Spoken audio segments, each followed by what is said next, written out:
Okay, so now you've done all that, you're ready to start creating your first campaign and to start promoting a video of your choosing. Follow these steps to learn how easy it is to start promoting your brand with YouTube advertising. But don't do any of it just yet. We're going to go through this process as a learning curve for now, and so that you understand how to get started. You'll want to see the rest of the videos before you get to work, in order to ensure that your ad is going to be as effective as possible and to ensure that you understand the precise workings of how the adverts work. So with this all linked, you'll need to come up with a bidding strategy. Most AdWord campaigns use a CPC or cost per click process, which means that you only pay once the ad has been clicked. With YouTube though, you'll need to use something called CPV. That means cost per view, and in turn means that you only pay once the video is viewed all the way through. We'll talk about this a bit more in a moment, but for now, all you need to know is that the amount you bid is the amount that you'll pay for each view. Your bid is your CPV, so it needs to be tied closely to your budget. So why not just offer the very lowest CPV possible and that way get your ads at a very low price? Well, simple, because there are too many people trying to do the exact same thing, and the amount you pay will directly impact on how visible your image is. This is called bidding because that's exactly how it works. You'll select the kind of content that you want your videos to appear on, and once you do that, you'll be going up against all the other advertisers in your niche. YouTube will decide which advert to show based upon which of you is paying the most. So this means that you can pay very little and get your adverts shown cheaply, but not very often, or you can pay more and have your adverts seen much more frequently by a bigger audience. Of course, the amount that you're able to pay is likely to be dictated closely by the amount that you stand to earn from each video and how effective your campaign is at driving sales and profits. Something else to recognize about the bidding process is that you won't always pay the maximum amount that you're willing to pay. As with bidding on eBay or at an auction, you're only required to beat the next highest bid. This means that you can set your CPV at 25 cents, but if the next highest bid is 10 cents, you'll only pay 11 cents. You'll be able to set a budget that you won't go over. This is particularly useful if you have a limited budget, as it guarantees that you won't spend more than you can afford.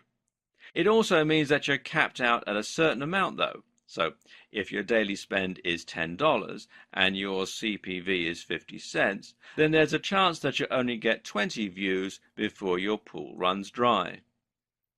Unfortunately, there is no golden rule or ideal number to refer to when choosing your ad spend.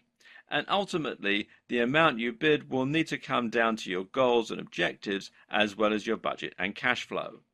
Of course, you can set different bidding amounts for different campaigns though, and this means you can compare how two different campaigns are performing, and you can try different strategies for each. What you also need to do is to generally track the performance of each of your campaigns and to look at how much they're earning and how much you're actually paying per click. You can then tweak the variables in order to make sure you have optimized your strategy. All this means you need to think carefully about how to get the most out of your campaign and how to get the most for your money. Another important factor to that end is your targeting. Targeting refers to the way in which your ads will be aimed at a very specific group. Most advertising campaigns will have a particular target audience in mind, and your job is to make sure that you're only paying for those specific people to see your ads. If you are a video game developer and the digital product you are selling is an action platform game, then of course you're probably not going to want your adverts to show on videos aimed at hair and makeup. While there may be some overlap, these two interests are very different and generally appeal to different demographics. If you pay for your ad to appear in front of a makeup tutorial, then chances are that you're going to be wasting your money. So instead, you want your video to appear only on relevant content, and in this case it means that you want it to turn up on videos like top 10 games countdowns or let's play videos or on video game reviews. Someone watching a review of one video game is much more likely to click on your ad and buy your game. On the other hand, if you're selling an ebook on how to do your makeup perfectly, then you want your videos to appear before makeup tutorials and not before Let's Plays. Targeting helps you to reach your specific target audience, and in turn, this helps you to make more conversions and get a better ROI. But there's more to it than that as well. Targeting also helps you to avoid facing so much competition, and this in turn helps you to win more bids while spending less. Put it this way, if your video is targeting a massive niche like bodybuilding, then you're going to be going up against Mike Chang and Jeff Cavaliere, as well as the countless other massive brands. And this means that you'll need to set a very high CPV and your budget will likely run out quickly. But if your video ad is targeting something a lot more specific and niche, let's say food truck businesses, then you can set your budget much lower and set your CPV much lower and still get seen by a lot of people. What's more is that this smaller audience is much more likely to be interested in your product and thus convert into paying customers. To set up topics, you simply choose from a couple of thousand different topics. This is somewhat limited when compared to regular AdWords that lets you choose any key phrases that you want. However, in some ways it also gives you a more precise control and it saves time. Some of these categories are going to be fairly broad. These include the likes of beauty and fitness or face and body care.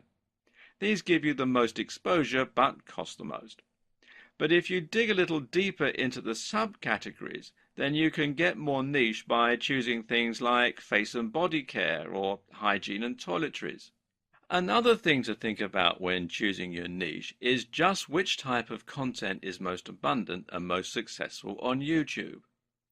Some video topics like makeup tutorials and let's play videos come up time and time again, meaning there are more videos for you to appear on, and those videos are likely to be higher profile. On the other hand, if you choose something that lends itself less well to videos, like programming, then you'll be appearing on fewer videos. Once you've done all this, you'll then have the option to choose your advert and to set it up. The first thing that you'll need to consider here is which type of advert you're going to use. There's actually multiple options in this regard, and some will even allow you to earn money without creating an advert at all. If you want to use traditional text ads, then you can have these appear on top of videos as they play.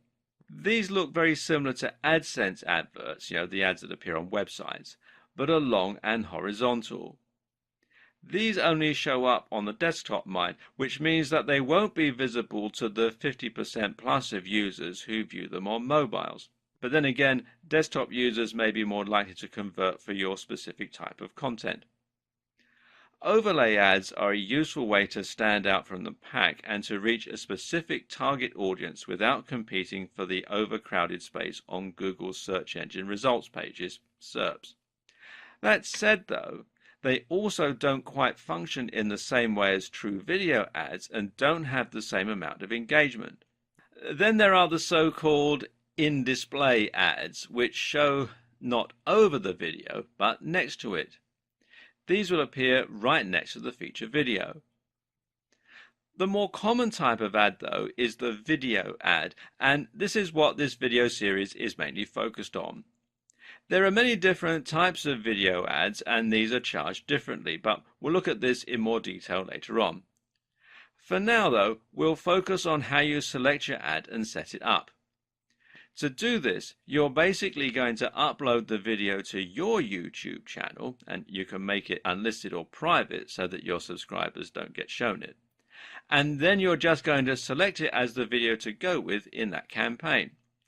This means that you can actually use any video on your channel as an advert. If you want to, you can have a Let's Play as your ad. Of course, this isn't going to drive many customers to your products though, and it will likely be a waste of money.